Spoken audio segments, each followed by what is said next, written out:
بسم اللہ الرحمن الرحیم۔ اولاد آدم کی داستان حیات اتنی ہی لمبی ہے جتنی لمبی لمبی صدیاں گزر گئی ہیں۔ انسان اتنے لمبے اور ایسے کٹھن سفر میں اکیلا نہیں تھا، ابلیس اس کا ہم سفر رہا، آخری منزل تک ہم سفر رہے گا۔ اس کا نتیجہ یہ ہے کہ اولاد آدم کی زندگی کی کہانی سزا و جزا کی داستان بن گئی ہے۔ مگر عجوبہ یہ ہے کہ انسان اپنی ہی آپ بیتی پر نگاہ ڈالتا ہے تو محو حیرت ہو جاتا ہے، عبرت حاصل نہیں کرتا، شرمسار نہیں ہوتا، بلکہ خود فریبی سے اپنا دل بہلاتا ہے اور اس ابلیس کے آگے سجدہ ریز ہو جاتا ہے جس نے اللہ کے اس حکم کی تعمیل سے انکار کر دیا تھا کہ آدم کے آگے سر پر سجود ہو جاؤ۔ کہانی کوئی بھی ہو، کسی کی بھی ہو، ایسی صورت میں دلچسپ، سنسنی خیز، عبرتناک اور خیال افزا بنتی ہے جب اس کہانی کے کردار اللہ والے ہوں، سوائے ایک دو کے جو ابلیس کے پجاری ہوں۔ اگر ابلیس اللہ کا حکم مان لیتا اور آدم کے آگے سجدے میں گر پڑتا تو بات اللہ کی عظمت اور بندوں کی بندگی پر اور عابد و معبود تک ہی رہ جاتی۔ اللہ نے نیک اور پارسا بندوں سے جنت کا وعدہ کیا ہے۔ ابلیس نے بندوں کو بدی کے راستے پر ڈال کر انہیں دنیا میں جنت دکھا دی، اور یہی ہے وہ ابلیس کی جنت جس نے اولاد آدم کی سوانح حیات میں کوس و قزح جیسے رنگ بھرے ہیں۔ یہ الگ بات ہے کہ ابلیس نے اپنے پجاریوں کے لیے جو جنت بنائی اور اسے بڑی ہی دلنشیں رنگ دیے، وہ کچھ عرصے بعد صرف ایک رنگ میں روپوش ہو گئی۔ یہ خون کا رنگ تھا۔ شداد عاد حضرت موسیٰ علیہ السلام کے دور کے لگ بھگ ایک ملک کا حکمران تھا۔ مورخوں میں اختلاف پایا جاتا ہے کہ صحیح طور پر وہ کس دور کا بادشاہ تھا۔ جب بھی تھا، جہاں بھی تھا، اس میں اختلاف ہو سکتا ہے، لیکن اس حقیقت پر سب متفق ہیں کہ شداد کے مزاج شاہی میں فرعونیت تھی۔ اس کا طرز حکومت فرعونوں جیسا تھا۔ رعایا کو وہ اس کے بندے نہیں سمجھتا تھا جس نے انہیں پیدا کیا تھا، بلکہ وہ انہیں اپنا غلام اور اپنی ملکیت سمجھتا تھا۔ درندہ صفت بادشاہ تھا۔ مقہور مجبور رعایا نے جب اس کے آگے سجدے کرنا شروع کر دیے تو اس نے خدائی کا دعویٰ کر دیا، اور بھوکی ننگی رعایا نے اسے خدا مان لیا۔ وہ معبود بن گیا۔ وہ خدا ہی کیا جس کے پاس جنت نہ ہو۔ شداد نے ایک جنت بنائی جو آج تک باغی ارم کے نام سے مشہور ہے۔ اس میں اس نے جنت کے تمام تر رنگینیاں اور رعنائیاں سمو ڈالی۔ اس جنت میں اس نے حوروں کو بھی لا بسایا۔ یہ حسین اور نوجوان لڑکیاں تھیں۔ شراب کے مٹکے رکھوا دیے اور ابلیسیت کے تمام تر دل نشیں اور دل فریب اور سارانگیز اہتمام کیے۔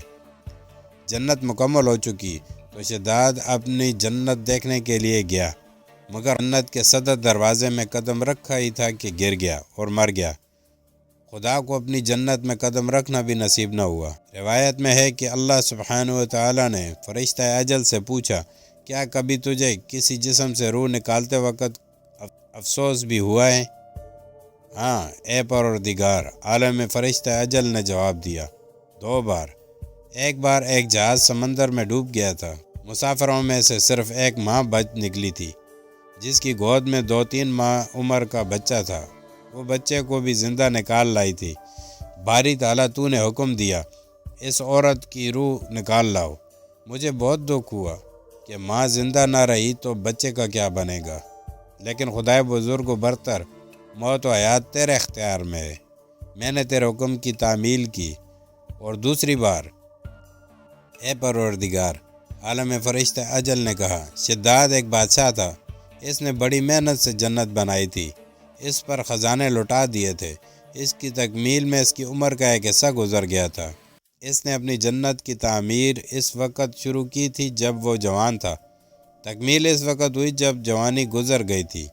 وہ اپنی جنت کو دیکھنے گیا تو تیرا حکم ہوا کہ یہ شخص اپنی بنائی ہوئی جنت میں داخل ہونے لگے تو اس کی روح نکال لاؤ۔ میں نے تیرے حکم کی تعمیل کی، اپنا فرض ادا کیا، لیکن میرا دل رنج و ملال میں مبتلا ہو گیا کہ یہ شخص اپنی بنائی ہوئی جنت میں قدم بھی نہ رکھ سکا۔ اس کا بے روح جسم جنت کے دروازے میں گر پڑا۔ لیکن اے خالق کائنات، میں چوں چرا نہیں کر سکتا۔ جانتے ہو یہ شداد کون تھا؟ باری تعالیٰ نے پوچھا۔ اور خود ہی جواب دیا، یہ وہی بچہ تھا جسے ماں سمندر میں سے نکال لائی تھی، اور میں نے تجھے کہا تھا کہ اس کی ماں کی روح نکال لاؤ۔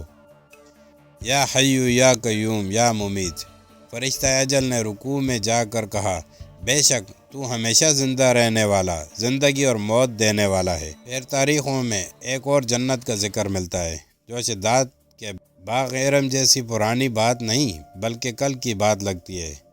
5ویں صدی ہجری کو تاریخ پرانی بات نہیں کہتی، تاریخ میں سال لمحوں کی حیثیت رکھتے ہیں۔ یہ ابلیس کے حکم سے بنائی ہوئی دوسری عرض یہ جنت تھی جس کا خالق حسن بن صبا تھا۔ اس نے خدائی کا دعویٰ تو نہیں کیا، لیکن بلا خوف و تردد یہ دعویٰ کرتا تھا کہ خداوند تعالیٰ اس پر وحی نازل کرتا ہے اور براہ راست احکام دیتا ہے۔ اس کے بنائے ہوئے فرقے کے پیروکار آج بھی موجود ہیں۔ حسن بن صبا نے ابلیس کی حکومت قائم کر دی تھی۔ اس نے جو فرقہ بنایا تھا وہ انتہائی خوفناک سازشیں، زحماء کے قتل اور بے حد شرمناک اور ہولناک گناہوں کی وجہ سے مشہور ہوا۔ اس فرقے کی بنیاد بدی پر رکھی گئی تھی۔ جتنی بھیانک وارداتیں حسن بن صبا نے کروائیں وہ سن کر آج بھی رونگٹے کھڑے ہو جاتے ہیں۔ حسین اور نوجوان لڑکیوں کا جو استعمال حسن بن صبا نے کیا وہ اس سے پہلے یا بعد کے ادوار میں کبھی نہیں ہوا۔ اولاد آدم اور ابلیس کی جو پراسرار سنسنی خیز اور فکر انگیز کہانیاں اس دور میں ملتی ہیں وہ کسی اور دور میں نہیں ملتی۔ بھنگ جسے حشیش کہتے ہیں اس فرقے کی روحانی غذا تھی۔ اس فرقے کی کامیابی کا راز بھنگ میں تھا۔ حسن بن صبا کی جنت میں دو ہی تو چیزیں تھیں جو انسان کو ابلیس کا چیلا نہیں بلکہ مکمل ابلیس بنا دیتی تھی۔ یہ چیزیں تھیں حشیش اور حوریں۔ اس جنت میں حیران کن حد تک خوبصورت اور نوخیز لڑکیاں رکھی جاتی تھیں۔ مورخ لکھتے ہیں کہ حوریں اس سے زیادہ کیا خوبصورت ہوں گی۔ نشہ شراب کا ہو، خواہ حشیش کا ہو یا چرس کا ہو، خواہ ہیروئن کا، اللہ تبارک و تعالیٰ نے اسے ام الخبائث کہا ہے۔ اس میں نسوانی حسن اور جنت کا نشہ شامل ہو جائے تو انسان خود خبائث کا چلتا پھرتا مجسمہ بن جاتا ہے۔ اولاد آدم جب راہ حیات کے اس موڑ پر آئے جہاں حسن بن صبا نے جنت بنائی تھی تو اسے ابلیس کے کہکے سنائی دینے لگے۔ یہاں سے ایسے قصوں اور کہانیوں نے جنم لیا جو آج بھی سنو تو دل پر ہیبت طاری ہو جاتی ہے۔ کبھی شک ہوتا ہے کہ یہ واقعات صداقت کے پیمانے پر پورے نہیں اترتے، لیکن یہ چھوٹی چھوٹی تفصیل تک سچے ہیں۔ اعمال صالحہ کہانی نہیں بنا کرتے، کہانی اعمال بد کی کوکھ سے جنم لیا کرتے ہیں۔ یہ کوئی کہانی نہیں ہوتی انسان نے ایک پیاسے کو پانی پلایا، کہانی اس سے بنتی ہے کہ انسان نے ایک انسان کا خون پی لیا۔ پانی کا پیاسا کبھی کہانی کا کردار نہیں بنا کرتا۔ کہانی اس انسان سے بنتی ہے جو انسان کے خون کا پیاسا ہو۔ آج داستان گو آپ کے لیے اس دور کی داستانیں لے کر آیا ہے جو سلجوکیوں کا دور تھا۔ خلافت بغداد کی چولیں ڈھیلی ہو گئی تھیں۔ اسلام کا پرچم یوں پھڑ پڑا رہا تھا جیسے شمع بجھنے سے پہلے ٹمٹمایا کرتی ہے۔ طوائف الملوکی اسلام کی تارہ و پود بکھیر رہی تھی۔ اہل صلیب پرچم ستارہ ہلال کو ہمیشہ کے لیے گرا دینے کو طوفان کی طرح بڑھے آ رہے تھے۔ اللہ نے اپنے دین کو ہر دور میں سنبھالا اور سہارا دینے کا سبب پیدا کیا۔ اس پرآشوب دور میں جب خلفاء ہوس اقتدار کے دیوانے ہو کر اپنے فرائض کو بھلا بیٹھے تھے اور مسلمانوں کی عسکری قوت خلفاء کی عدم توجہی اور شاہانہ طرز بود و باش کی وجہ سے کمزور ہو چلی تھی، اللہ نے سلجوکیوں کو بھیجا۔ ان ترک جنگجوؤں نے آ کر اسلام کے گرتے ہوئے پرچم کو تھاما، دین کی بنیادیں مستحکم کی، طوائف الملوکی کا خاتمہ کیا، فوج میں عسکری روح پیدا کی اور اہل صلیب کے لشکروں کے آگے سیسہ پلائی ہوئی دیوار کھڑی کر دی۔ اس دور میں فرقہ باطنیہ نے سر اٹھایا اور حسن بن صبا ابلیس کے روپ میں سامنے آیا اور جسد اسلام کا کینسر بن گیا۔ حسن بن صبا آیا کہاں سے تھا؟ تھوڑا سا ذکر سلجوکیوں کا بھی ہو جائے تاکہ داستان گو کی بات سمجھنے میں آسان رہے۔ ان کا دور حکومت اسلام کے عروج و عظمت و اقبال کا زمانہ تھا۔ سلجوکی ایک غیر مسلم جنگجو سلجوق بن یکاک نسل سے تھے جو ترکستان کے خان اعظم کے یہاں ملازم تھا۔ یہ لوگ فطرتاً جنگجو تھے۔ اللہ نے اس غیر مسلم خاندان کو اسلام کی بقائے سلطنت اسلامیہ کی سلامتی اور توسیع و دین کی فروغ کی سعادت عطا کرنی تھی۔ اس کا سبب یوں بنا، سلجوق بن یقاق نے خان ترکستان کی ملازمت چھوڑ دی اور اپنے خاندان کے ساتھ بخارا چلا گیا۔ اس کا قبیلہ بھی اس کے ساتھ ہی ہجرت کر گیا، کیونکہ اس میں کچھ ایسے اوصاف تھے کہ قبیلہ اسے اپنا پیر و مرشد مانتا تھا۔ سلجوق اپنے اوصاف و صلاحیتوں کو کسی بہتر اور عظیم مقصد کے لیے استعمال کرنا چاہتا تھا۔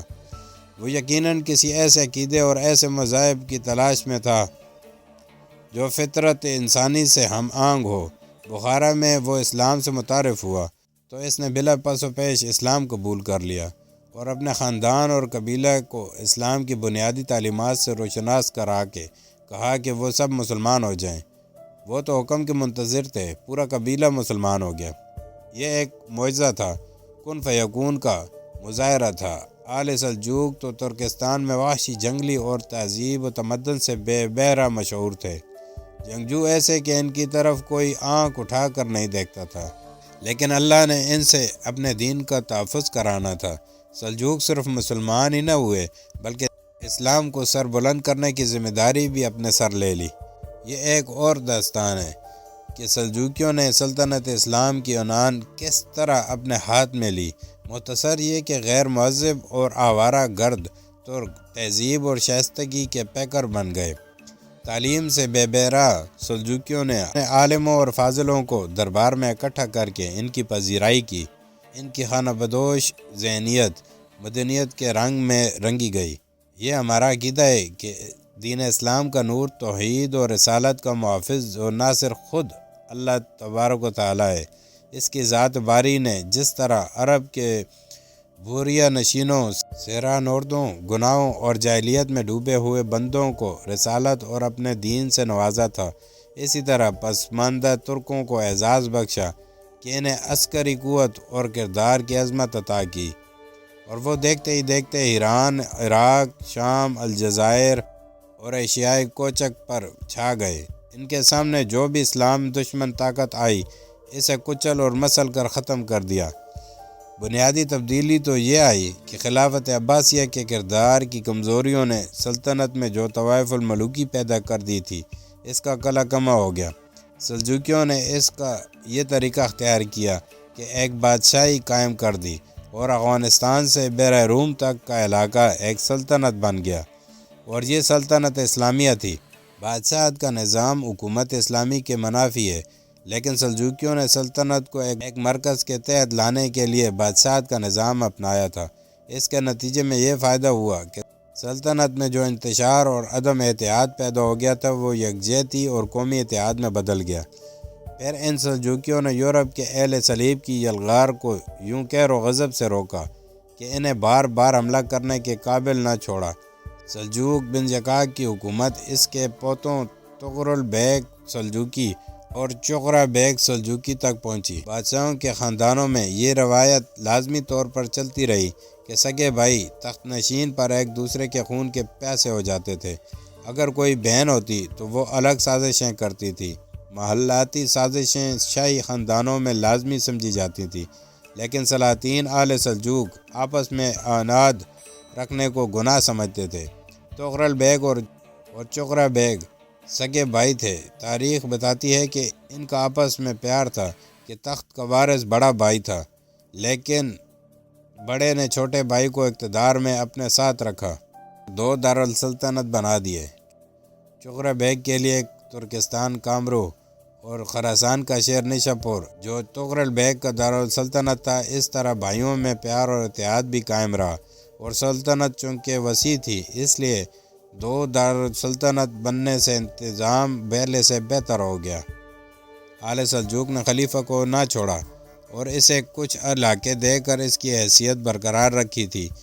یہاں ایک واقعے کا ذکر بے محل نہ ہوگا۔